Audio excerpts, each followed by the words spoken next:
Good afternoon, everyone. This is Scott Silverman. I'm a co-founder of Commerce Next. We're a community and conference for marketers at retailers and direct-to-consumer brands. On behalf of my co-founders, Veronica Sontsev and Alan Dick, I'd like to welcome everyone. This is our 10th Commerce Next webinar, and the topic for today is the evolution of customer journeys and SEO. I do want to remind everyone we'll be taking questions, so feel free to load them up during the presentations, and in a minute, during the housekeeping, I'll explain how that works. So thank you all for tuning in, making time to join live or listening to the replay. And of course, we hope you're all continuing to stay healthy and safe. Want to say a few important thank yous before we get started. First, I want to thank today's speakers. We have Sunil Kaki. He is EVP of Marketing at Beachbody and OpenFit. Gary Penn is Global Vice President of Digital and E-commerce at Nixon. Leslie Ramey is SEO Solutions Consultant at Botify. Karolina Waligóra is Global SEO Content Manager at Groupon. And lastly, Kenyon Manu is the Director of SEO at Overstock.com. So we really want to thank the speakers for joining us and sharing their insights. We know how busy all of you are and really appreciate you being with us today. So the webinar today is primarily focused on search engine optimization, or SEO. And based on the reactions of people commenting on our marketing on LinkedIn and emails I received, it sounds like it's a topic that is long overdue for us to cover. And within this, we'll be looking at a few different areas, how changes to customer journeys are causing e-commerce executives to revisit the importance of SEO, organizational questions around aligning SEO and marketing teams, look at what's happening with content marketing strategies in light of COVID-19. And by the end, we hope that after this webinar, you'll be armed with fresh information and insights to help you rethink how you're approaching SEO and content. So, to move on to our agenda for today, we have a couple of upcoming events I want to mention, go over some housekeeping notes. We are going to hear a presentation from Leslie at Botify on evolving customer behavior and SEO. We have a couple live audience questions that we're going to ask of all of you, and then we're going to get into a panel discussion. So in terms of what's coming up next, two things I want to bring your attention to. Next week, our weekly webinar on Wednesday, June 3rd, is called Forever Customers, How to Keep New Customers and Re-Engage Old Customers Post-COVID. We are featuring Liz Owens from PaperSource, Lev Pikar, who is CEO of US Auto Parts, Yoni Barzile from Optimove, and my fellow co-founder Veronica Sontsev is going to be moderating that. And then I want to make everyone aware that we are hosting a virtual summit on the afternoons of July 28th and 29th, based on a theme of Path to Recovery. There'll be 7 hours of content. You can see some of the speakers, like the CEO of FTD, Sucharita, who's been on these webinars, from Forrester, Carrie Ask, from Tailored Brands, Joe Megabo, CEO of Purple, and many more that we're going to be announcing soon. So just a couple housekeeping notes. Don't worry about missing anything. We're recording the webinar. We'll make it available later today or tomorrow. And here are just a couple things on your screen that I want to bring to your attention. So you have this audience dashboard that's in the upper right, to focus on things like Q&A, polls, and where to find the handouts. So in terms of Q&A, look for that Q&A on the left there, and then you can go and ask your question down on the bottom. And you'll see the questions in the published area, and you can upvote those if they're questions that you feel strongly about, that people want to be able to go ahead and ask those during the webinar. And then any of you who want to have the deck, you can see that in the handout. And if you're listening on the replay, you can see down on the bottom there's that little disk drive looking thing. and you can click that to get the handouts. I'm going to ask Leslie to go ahead, and she's going to start sharing her screen and go through her presentation. Leslie, you want to get started? So my name is Leslie, and as mentioned, I'm an SEO solutions consultant at Botify. I've been in the digital marketing sphere for 15 years. I've worked in-house and at agency, so I have worn many, many hats. I also started as a copywriter and worked my way up through social media and finally at SEO. So I've really worn every hat that's possible within the digital media world, which gives me some great insights and some knowledge about some of the struggles that you guys are going to have within the industry. So who is Botify? Botify is an enterprise SEO platform that unlocks revenue potential for your website by serving as an interface that automatically connects search engines and websites.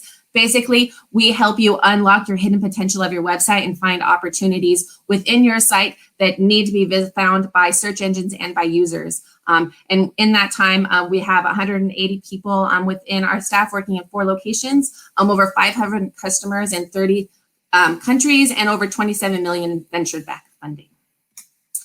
Every single day, everyone touching the website is doing SEO, whether they know it or not. They're either making multi-million-dollar decisions that help SEO or hurt it. And this is Jessica Bowman, author of the Executive SEO Playbook. And this is kind of the point. The real message that we want to take away here is that every marketing piece of collateral that you guys produce, every ad that you send out there, every flyer, every ebook is an opportunity for you to get a large audience or a small audience. And our goal is to work with your SEO team so that you can really expand that reach and make sure that when you put the time and the money into creating that collateral, that it's reaching the largest audience as possible.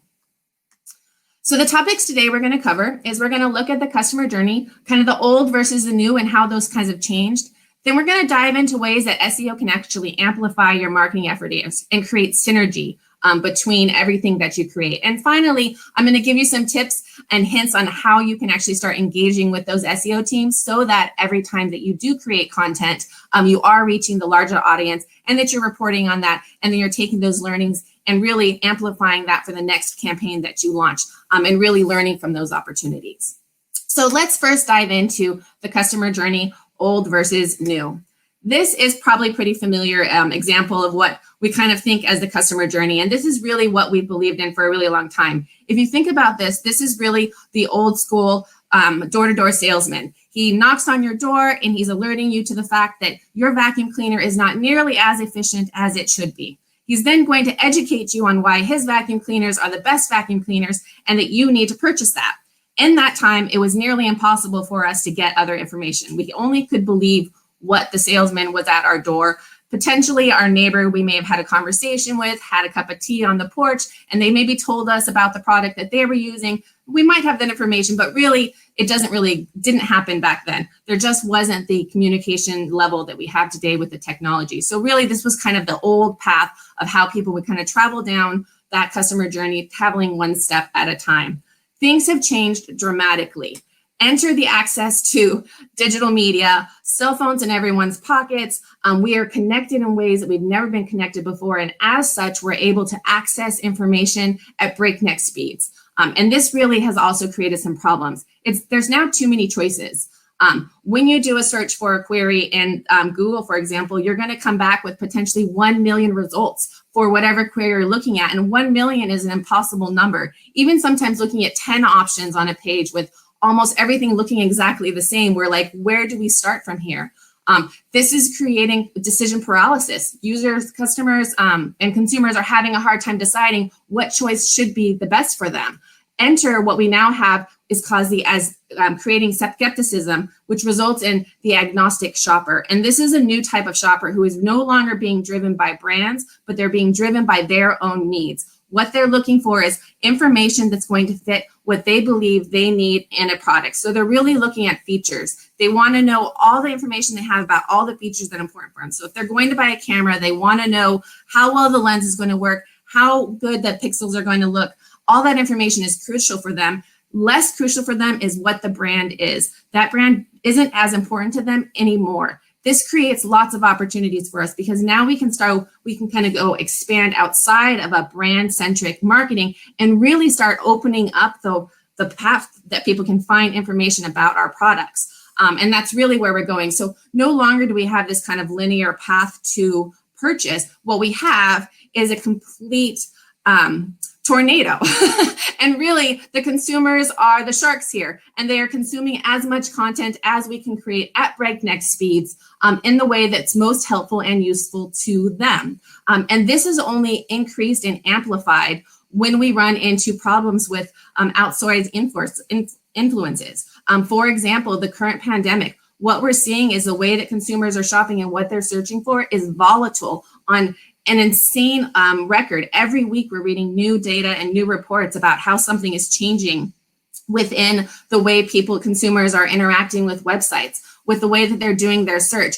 In this example, you can actually see the red dotted line is the outbreak from the COVID as we're starting to see it. And we're seeing an increase in things like trampoline sales. That's something that probably none of us would have really thought about. But now as children are staying home, parents are looking for ways to entertain their children. We're seeing an increase in home office supplies because now people are staying around home a lot. This is just going to change as people are starting to settle in. They've now got their trampolines, they've got their office supplies. So where is this change going to happen moving forward? And so really what this allows for is that search becomes our perfect platform and our perfect way of creating a simple system out of a complex process. We can now be all the places that consumers are when we start creating the content in the places that they are. And this is where search comes into play, because we can help you identify each of these locations and we can open up those opportunities for you. And from that, you really have an opportunity to reach all of the consumers where you are. Search is the greatest place to understand what people want. No one lies to their search bars. It's a treasure trove of data you're not going to get anywhere else. This is Sean Huber from T-Mobile that talked about one of our webinars about algorithm and updates. And this is probably the truest thing. And all of you can probably relate to this idea, is that you write in your search bar exactly what you're looking for. This becomes a huge opportunity. This is data that marketers are missing out if they're not engaging with their SEO teams. If you're not asking your SEO teams, how are people coming to our website? What words are they using? What questions are they asking? You're missing opportunities to then provide those answers to them and to provide content based on that consumer-driven intent. Let's take a look at how that kind of plays out for us in some of those opportunities. Some of those is like there's a complete complex and unique behaviors happening between every single consumer. There isn't really an ideal consumer. We may have an idea of who we think is our ideal consumer and how long it takes, but the reality is the journey for a customer is very different from each individual person. In this example, Google kind of followed a number of people as they were making purchases over time. And here we're seeing 3 individuals who are all looking for a dining set. One of them, Jen, who's 31, in 19 days had 350 plus touch points before making her decision. That's 350 opportunities you have to make sure that you're in her line of fire as she's deciding what's most important in her dining set. And this can change, where Lee, he was only shopping for 121 days, significantly longer, but only did 85 touch points. So again, there's plenty of opportunities depending on how people are searching for and spending their time online. We need to make sure that we are in their visibility each of those stages. This also holds true for all industries and purchase types. So in this example, we're talking about skincare, where Anita spent 121 days and said 400 plus touch points before making that decision on which skincare product is going to be the most effective for her. Because we have this huge diversity, we need to find ways to capitalize on these opportunities. How can we reach the largest target audience with the collateral that we're creating?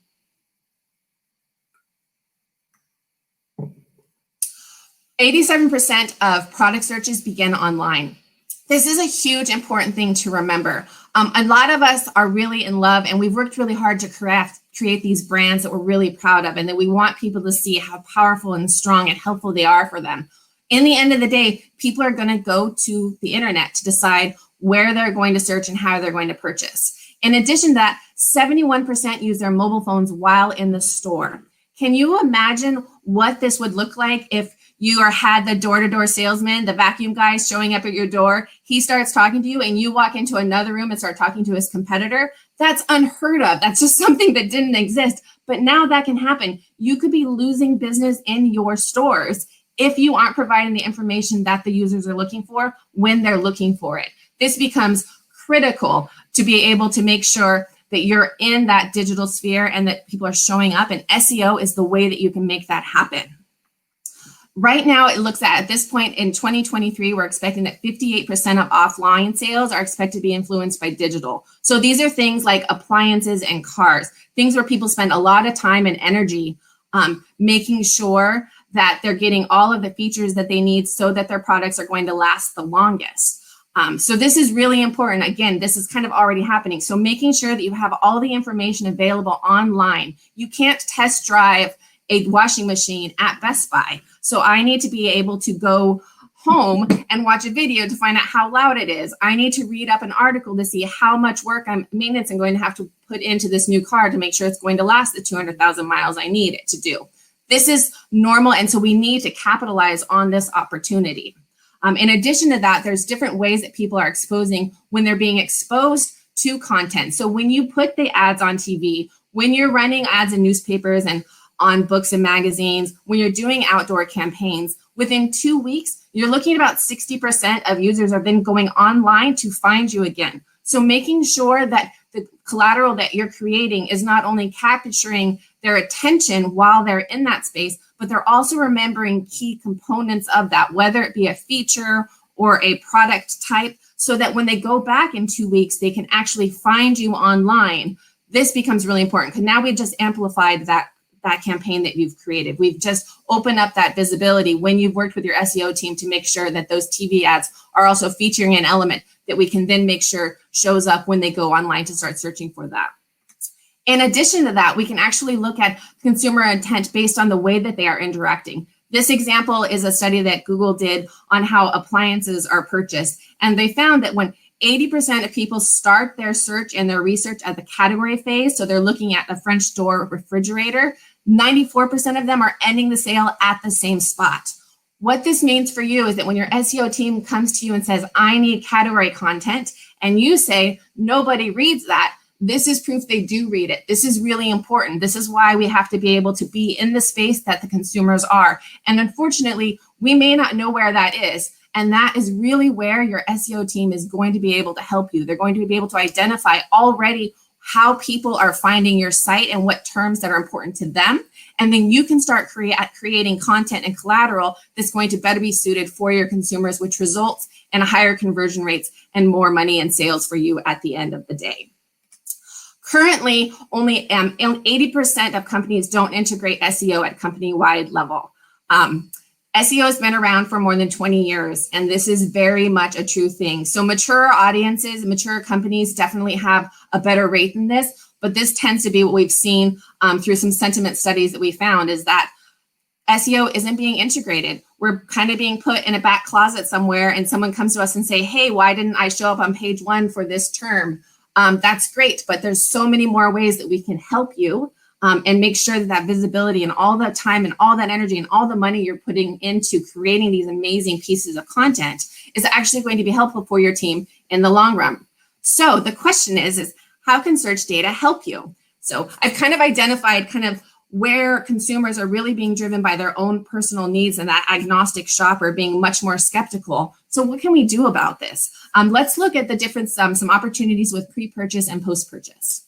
So within the pre-purchase time, if we think about our example of our dining room set where she has reached 300 touch points throughout that site, she's going to start kind of dreaming of what her dream kitchen's going to look like. She's thinking about all the appliances that she wants and the beautiful marble floors that she's always dreamt of and the granite countertops. And then she's going to start doing some research and to figure out what can she afford, what is going to be a work for her house, what's the long-term value of it. She's going to want to start educating herself. And so the collateral that you guys are starting to produce in the marketing side, is lots of education, ebooks and webinars, buying guides, FAQs, case studies, paid social and search ads, rich snippet answers. She's going to go to the search engines and she's going to say, how hard is it to keep granite in good shape? Are your website showing up for an answer to that? Have you answered that question in a way that's adequate for her so that she now sees that you are really knowledgeable at granite? Maybe I should be purchasing for you. Landing pages that need to be created, product literature and demos. All of these are part of that pre-purchase process. With that potential of 300 touch points, we want to make sure that we're in all of the places that they're going to be. So what we can start looking at is some SEO strategies and ways that we can help you. The first one is keyword research. And I know this is probably one of those low-hanging fruit that all of you are pretty familiar with. You've heard keyword research. It's kind of tossed around there. You're not much thinking of it, but really keyword research is really, really important. This is where we're going to be able to identify the terms that consumers are using, which may differ from the manufacturer and may even differ for you. One example for this is I worked with a retail company who sold dog beds, but the manufacturer called them pet nappers. And so the buyers insisted that we called them pet nappers on the website. Well, if any of you guys have Googled pet nappers, you're going to find out that that is someone who kidnaps pets. And I don't know about you, but I don't want to sell pet nappers. There's also no search volume for pet nappers. Switching the term to dog bed is critical because that is what consumers are looking for. And while it's great to respect some of the terminologies at manufacturers, we can definitely work pet nappers into the info lower end of the page where we talk about this is their brand and they're really cute about this. And it's all meant for your pet to nap in a really cute place. That's great. But at the end of the day, the top word has got to be the term that the consumer is looking for. Otherwise, no one's going to find your dog beds.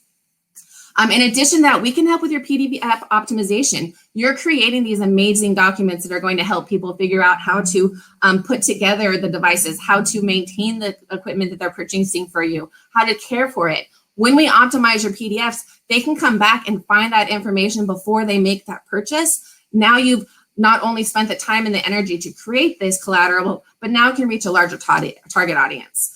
We can also help with your landing page optimization. Here, this becomes really important, especially with internal link recommendations. It's very common for SEOs to implement linking strategies that can be no index and those other kind of tags. And if you add a link to that page, that can hurt us in the long run. So let us help you pick and create the links for you. We'll give you it, and then you just add it into your information. And that way we make sure that both teams are working in alignment with each other.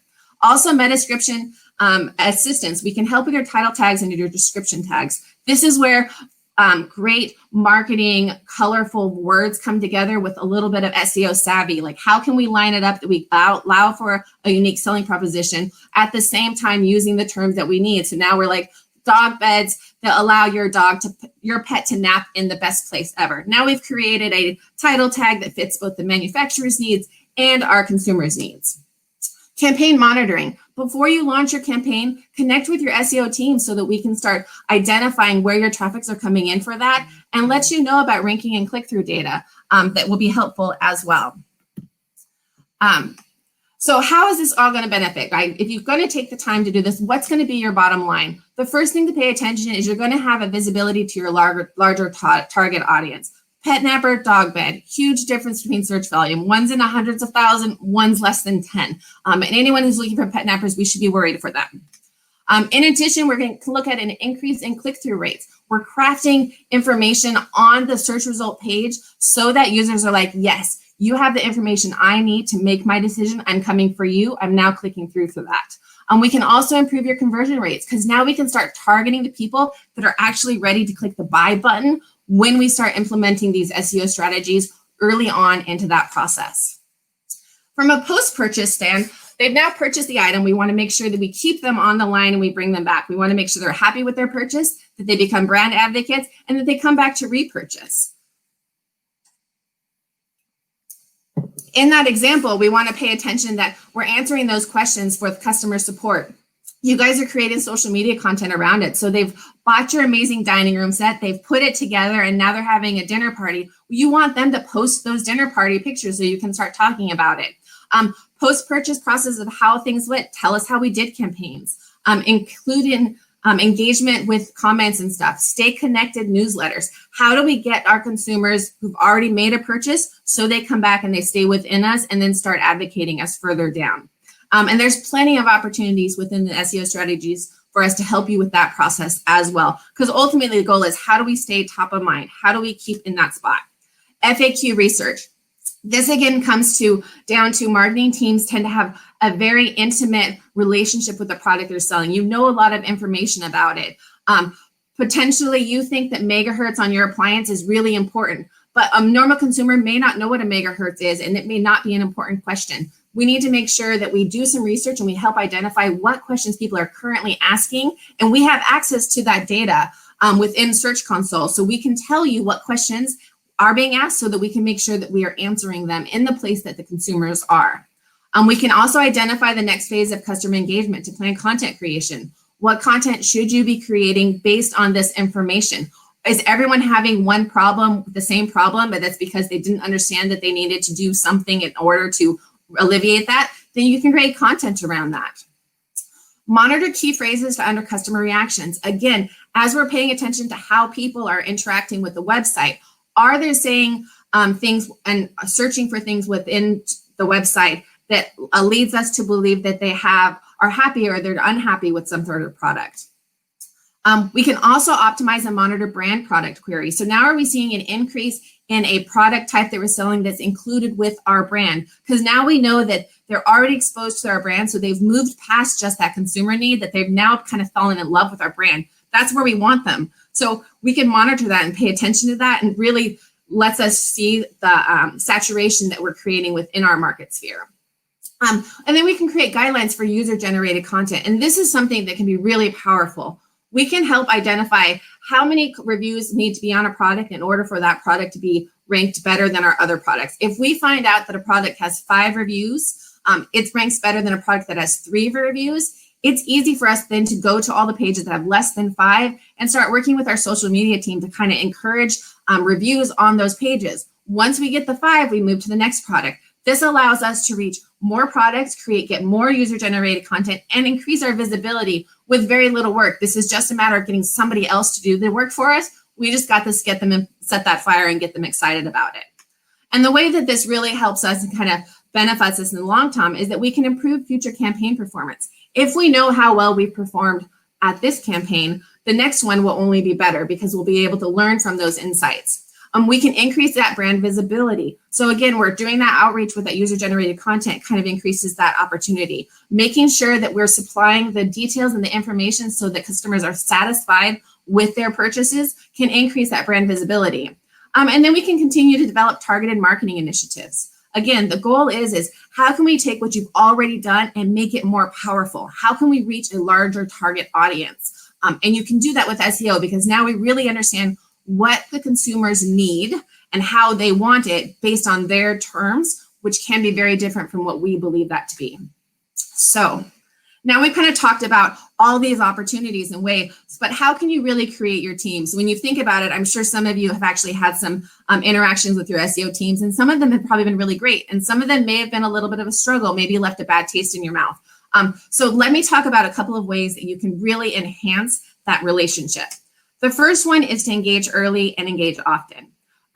SEO is a long game. If you come to your SEO team and say, we are launching a campaign, it's going to last for 2 weeks and we're launching it in 1 week, how can you help us? They are going to laugh at you and they're not going to be happy because the reality is if you're running a 2-week campaign, there is a very good chance that Google may not ever index that campaign before the campaign is over. We need to know much earlier in advance of when these campaigns are rolling out and how we can assist you so we can start doing that research, so we can start diving in and give you the details that you need so that you can be most successful. So my recommendation is really when you start doing your roadmaps, when you're doing your quarterly insights, tag them in and let them know these are the things that we're working on. Do you think you can help us these areas? They want to help, but the more they help you, the more they help themselves. The more we get that content out and we're using the right terminology, the better it is for everyone. So really engaging early and engaging often is going to be helpful. The other thing to pay attention is compromise is key. This is probably going to be one of the biggest lessons. There is a big difference between like the creative mind and the analytical mind. SEOs and marketing teams can often butt heads because there is a desire to hold true to that brand and the flowery terminology and just the feel that you've created, which is great. But if you don't have the words to back up to that, there's going to be a problem. I worked with a company that sold real estate. They basically did suburbs and those kind of areas. And they had the most talented writers I have ever worked for. They'd create these beautiful word pictures where you could feel the sun on your skin and you can hear the trees whistling in the back and the children playing in the park. And you're like, man, this place is utopia. But nowhere on the page did it say, come buy our houses here. And when I asked them to add, buy our house here or something that we sell houses, they were irate with me. They were like, absolutely not. We are not going to change that. Well, they didn't change it. And as a result, they got no visibility to their site. So really, there is a way that you can do both. There's no reason why you can't write these beautiful pros and then add a, don't you want to live here? This could be your home. This could be your dream. There's a way to do that and work both ways. And that's really compromise is the key. And finally, we really need to celebrate the wins. And the way to do that is by reporting. Share with both teams what KPIs are important to you, and then discuss those and how well they're performing. And that way you can continue to work together and kind of grow as a team. It shouldn't really be a marketing and SEO team. It should be one team creating visibility for your brand. Well, thank you guys so much. That is everything I have for you. So I'm going to pounce this on back to Scott.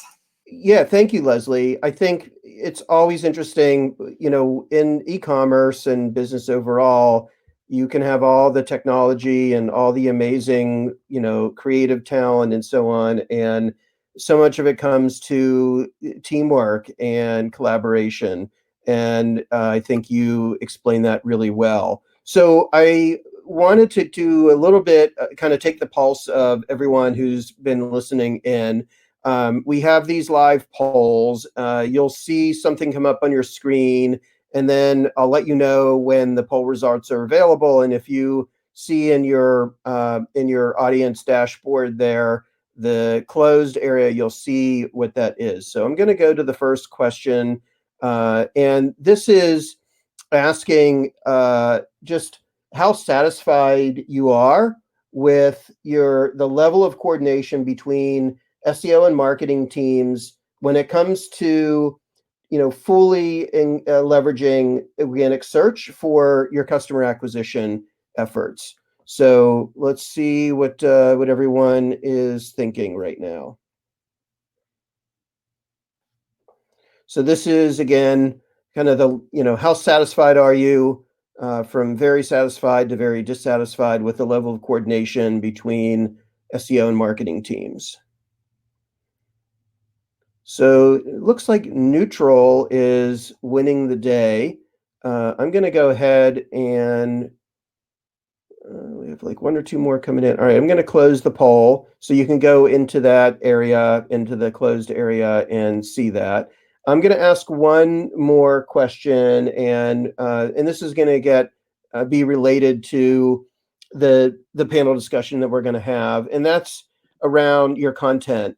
And so thinking about your content marketing strategy in light of COVID-19, how has it changed? Are you investing more in content, less in content?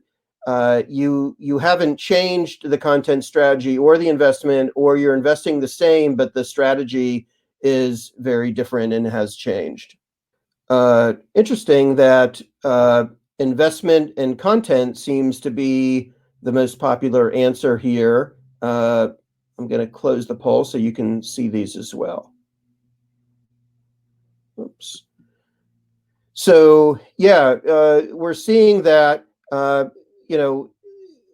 there is definitely some more investment in content that's going on. So I am going to now, I want to introduce or reintroduce the panelists and get into a discussion here. And so I'm going to ask each of the panelists to share a little bit about how the customer journeys at their companies have changed since the pandemic. And, do you see it, did it change at one time and then you have a new base or a new kind of normal kind of behavior, or are you seeing it continue overall? So I'll start with Gary at Nixon. Tell us a little bit about, just introduce yourself and help us understand how the customer journeys at Nixon are changing and evolving.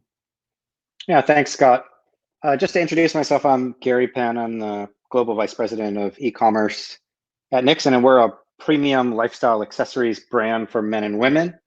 We're probably best known for making high-quality wristwatches. And to answer that question, Scott, it's a little bit of both. I think we saw a dip one way and then we saw a dip the other way. So let me explain. When COVID first came on, call it mid-March, I think you could read the KPIs pretty well that there was a lot of fear out there, and I think people were more concerned about buying toilet paper than premium accessories, and perhaps that is still the case. But over the course of time, especially as we got into first week of April, I'd say through today, the magic keyword for me, and it seems too easy, it's conversion. And I think that is caused by a variety of things. I think first and foremost is that there's no retail open for competition versus the .com, right? So I'm just talking about Nixon's .com right now, not our retail stores or our dealers.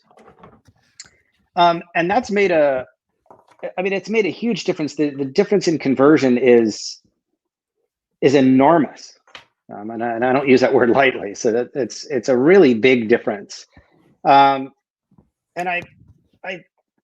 I'm really curious as a market leader and also a business leader as to whether that's going to change over the course of time. I think that's the big unknown for me, is whether in the next, whether that's 14 days or 28 days or more, if that's going to magically change. The other thing that we've seen is our mid funnel, I think, is converting a little bit faster than it had been in the past. And to me, that is a huge difference that we're seeing over the course of time, in that we're not only seeing mid funnel strategies come to light, but all of the online pieces of that seem to be in perfect alignment, that we're coming out the other side of COVID with what we think is higher conversion and quicker mid funnel.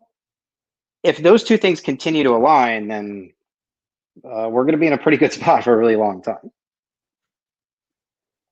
Great. So interesting. So it sounds like they're definitely, the customer journey is shorter for you, and you're seeing higher conversion. So one of the other thing I wanted to get into is a little more around kind of content and customer engagement. And I'll like to start with Karolina over at Groupon. And could you introduce yourself, Karolina, and tell us a little bit about, what some of the things you've been doing at Groupon to keep customers engaged as their ability to purchase might be slowing due to some of the economic conditions. Yeah, absolutely. Hi, everyone. I'm Karolina. I'm Global SEO Content Lead at Groupon. And at Groupon, we've basically identified a series of use cases to help us understand what should be the right direction after the consumer behavior changed a lot after the pandemic hit. So we've identified these use cases looking at external search trends, also at internal searches, and which categories have spiked after all the changes. And based on this, we crafted blog posts, a series of articles, which we shared on email campaigns, and we saw quite a good success there with conversion rate. And this could be, about online learning, how to pick the best e-learning course. It could be about how to do yoga at home, what is the best standing desk to pick, or food delivery. This could also be about garden furniture, because we noticed that people started to really take care of their gardens as they had to stay at home. And so these blog posts, we saw that they really performed well, especially on email as well as SEO. And then speaking more from the social media, we've had this campaign called Help Save Local. And this was really about keeping engagement about local businesses and sharing inspiring stories about local merchants. And we continue to do that because we see very good sentiment about this campaign. And Sunil, if you could maybe introduce yourself, talk, and then follow up on this idea of keeping customers engaged, and maybe you could also address how your content strategy has evolved. I mean, we saw in the poll that the majority, almost, 80%, they're either investing more in content or their content strategy has changed, even if the investment hasn't gone up. Yeah. So a few things. So one, responding, we've sort of at Beachbody. Oh, Sunil, sorry. Can you introduce yourself real quickly in Beachbody? Sure. So this is Sunil. I'm EVP of Marketing for Beachbody and OpenFit. And Beachbody, as some of you might know, produce sort of in-home workout videos. So it's a digital streaming platform that has both on-demand content, but also with OpenFit, we're actually able to give live personal trainer experience through our app.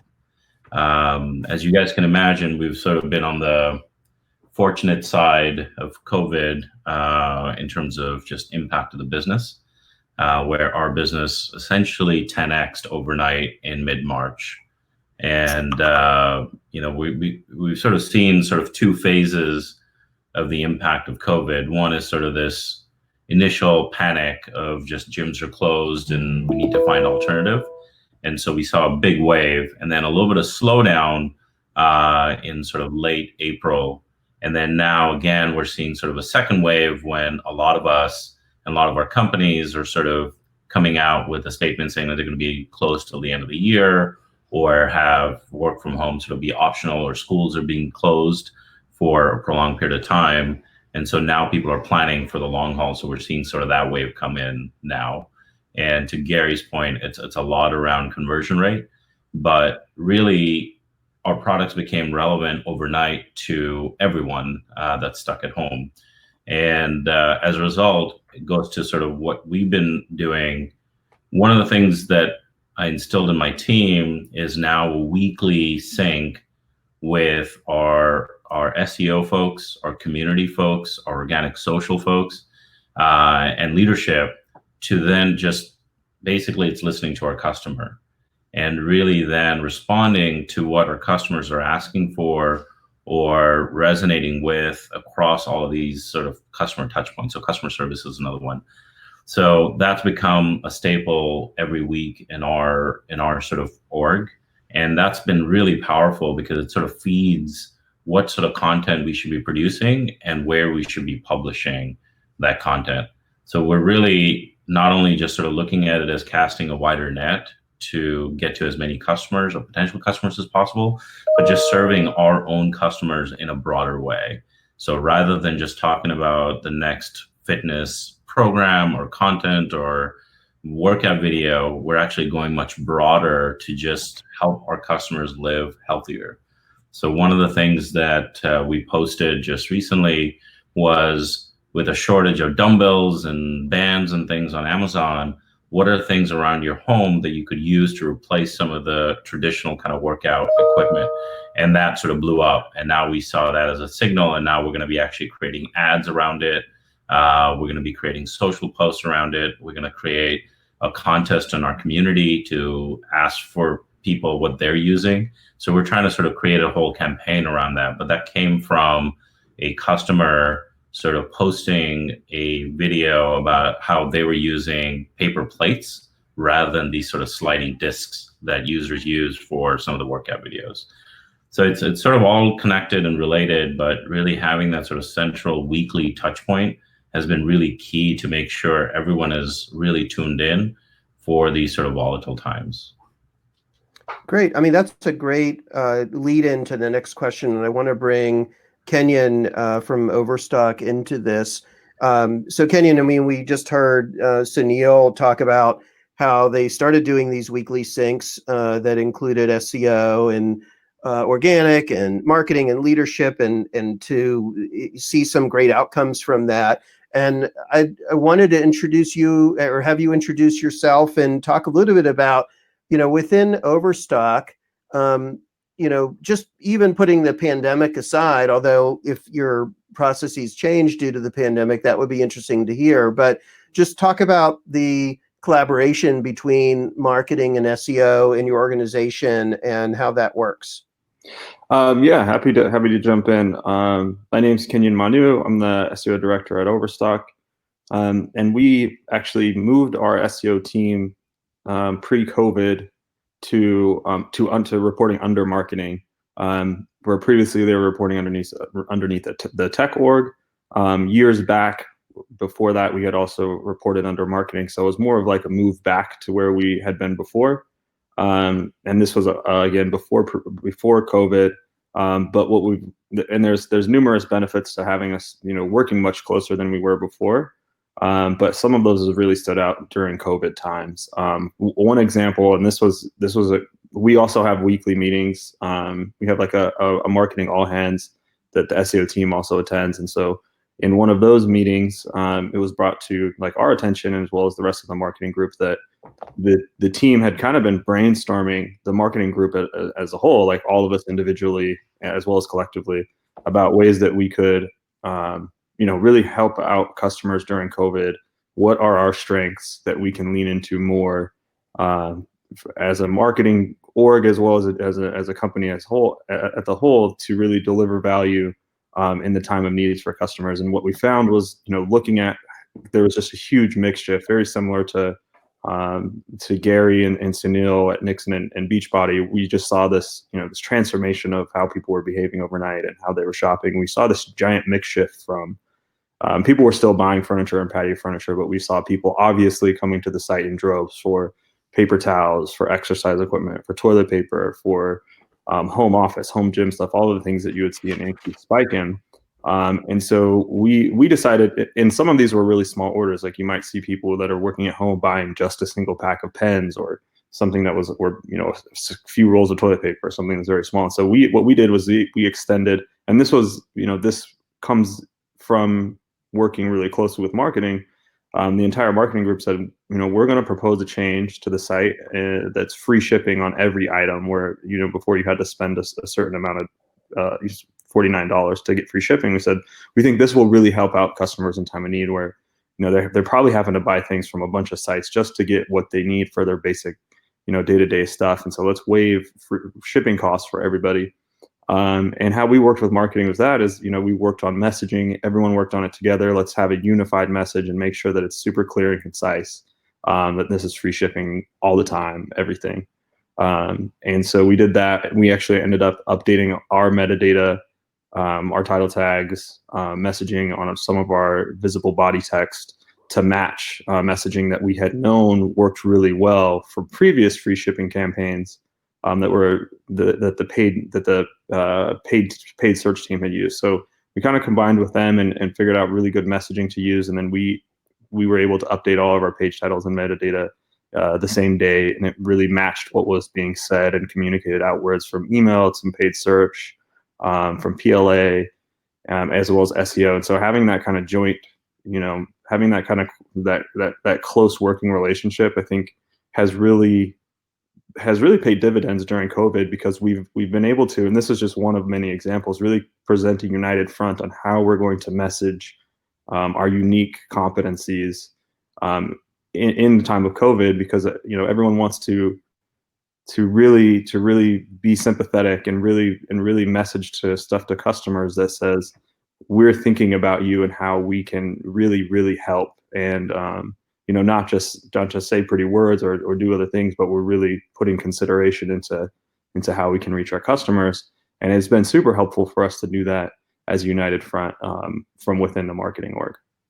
It's great, Kenyon, to hear from you and from Sunil about how you've both been able to be much more nimble and be able to really understand the customer and make sure that the right content is out there that ends up benefiting the business.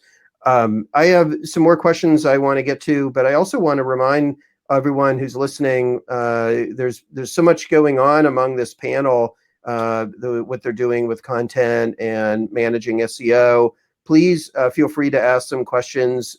We can bring those to the panelists for them to answer them, and we'd be happy to do that. So I want to kind of switch back to another question, something that Leslie was talking about, this idea of the agnostic shopper who's in constant search for value, inspiration, And maybe here, going back to you, Gary, about, is this something you're seeing with the Nixon customer? You mentioned that you're, high end. So I'm interested to hear, like, how are you reacting to these customers that are in search for value? And sometimes that just means searching for discounts. But what are your thoughts on these on what you're seeing with this kind of shopping behavior, and anything that you've been doing to cater to that customer behavior?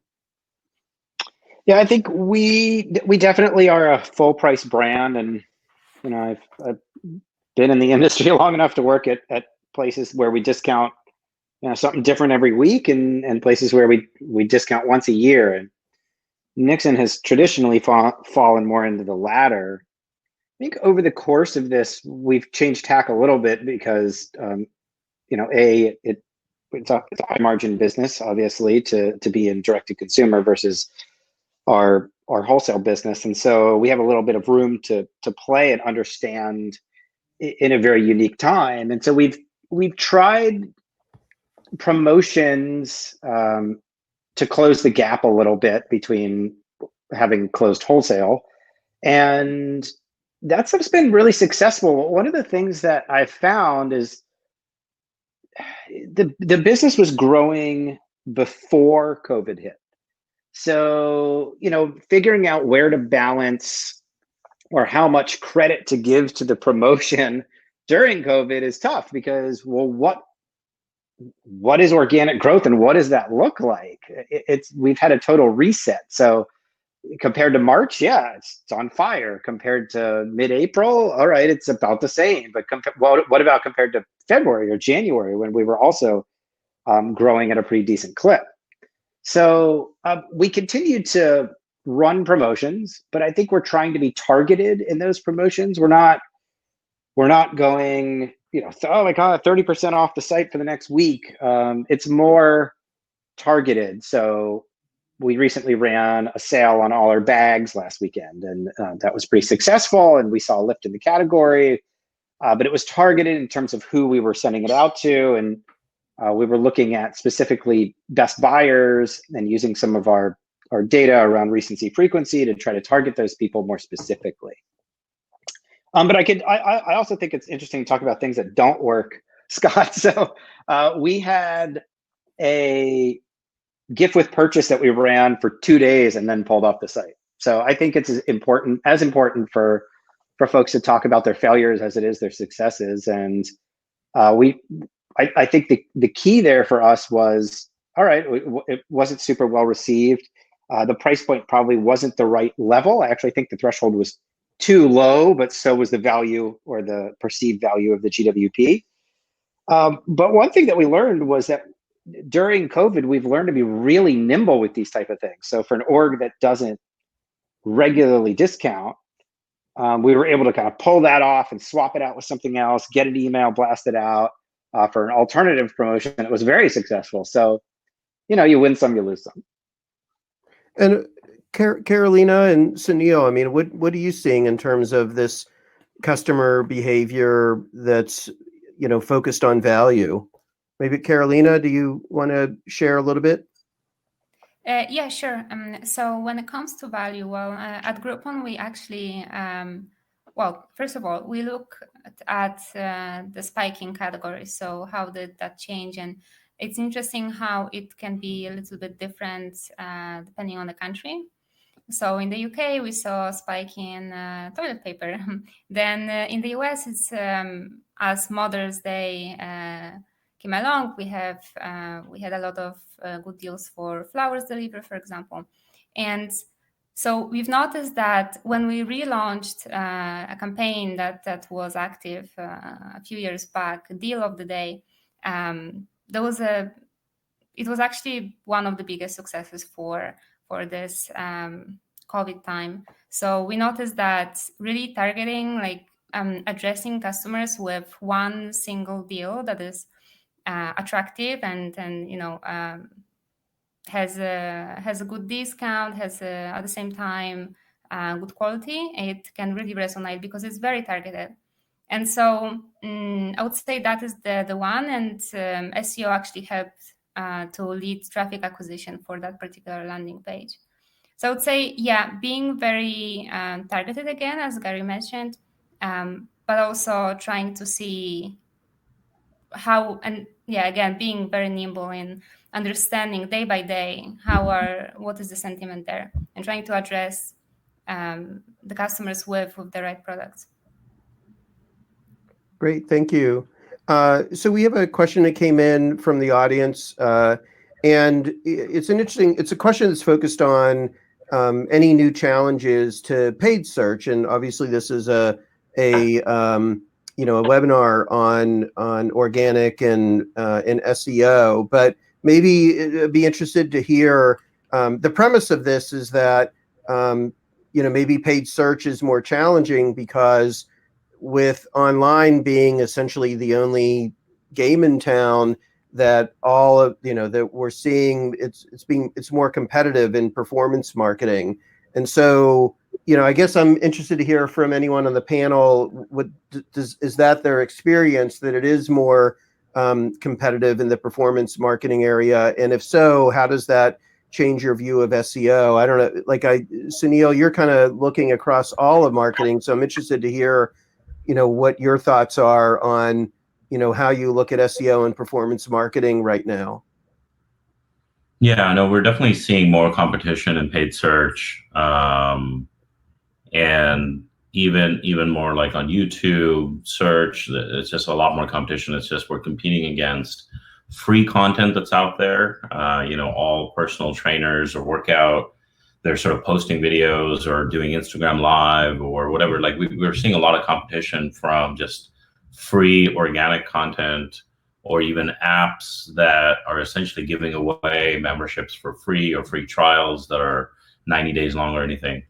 But we're really having to sort of balance like value in multiple ways, not just on lowering price or giving a longer free trial. We're really looking at like holistic value.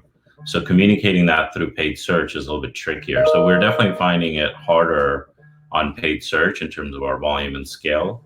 And that's why we're leaning into other channels like paid social, Snap and Pinterest have just sort of scaled immensely over the last sort of 8 weeks or so. So we're really doubling down on those places and less trying to sort of fight on paid search. Thank you. So we're just about out of time. I did want to end on a positive note, and I'm going to ask the panelists if we could make this a lightning round, where you can just really quickly share something that your company has done around this, what's going on in the world right now to support your customers at this time. So I'm just going to go looking at from left to right here. I'll start with Gary, and we could just do a quick lightning inspiration round, and then we're going to wrap up with the webinar. Gary? Yeah, we're just, we're trying, like I said, we're running promotions that normally in our normal era we would not have run, and trying to give the best value to our customer at a time when they're super price sensitive. And I think we're trying to treat our employees really well too, because they're our customers and they're also really important to the business. So we're hitting it on both sides. Leslie?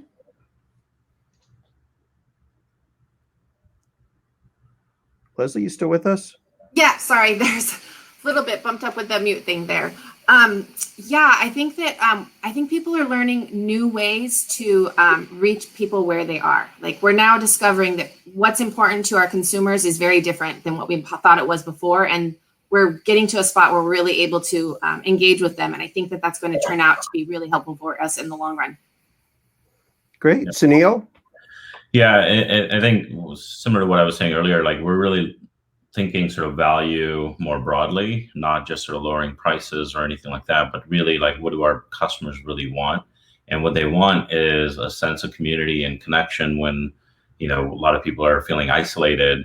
So we're really doubling down on our live classes where 40 people can actually take a class together. There's an aspect of community. So we're really doubling down on aspects of the product that are adding more value than just lowering price or giving more free trial. All right, Kenyon. Sorry, I unmuted that. There we go. Yeah, I think going back to extending the free shipping for, I think it's really to highlight two things: is extending the free shipping to extend to all items so that people can order things and not have to worry about shipping costs, and then also really leveraging relationships with partners and companies to make sure that we get things like toilet paper and paper towels back in stock as quickly as possible. And so we were really able to kind of leverage how fast we've always paid partners back and getting that priority set with them so that we get the things that people need the most back in stock as soon as we can. Great. And Karolina, you get the final word. Yeah, so there are two things. The first one, we've extended the redemption deadline or redemption window. So, for example, if you had a voucher for a manicure and it was about to end soon, but then all the businesses were closed, you could actually redeem it until the next year. So that was one thing that we did to support our customers in this challenging time. And the second one was the campaign that I've already mentioned earlier, Help Save Local. So in this situation, Groupon is like a conduit between the customers and the local businesses. So we shared stories from the merchants, like pizza restaurant that delivered, pizza for a hospital, or a yoga studio that couldn't operate but started to have classes online, and that turned out to be a success. So by highlighting those stories, we bring this sense of community around local business, which again turned out to be a really good one. Great. Well, thank you all to the panelists for sharing some of those uplifting stories to wrap up, and sharing all the other insights and experiences that you were able to make available to our attendees. So thank you so much. We really appreciate you taking the time to do this. We are going to wrap up now. We'll be back next Wednesday, June 3rd, and look forward to seeing you folks again for our next webinar. Have a great rest of the day, and good luck with everything.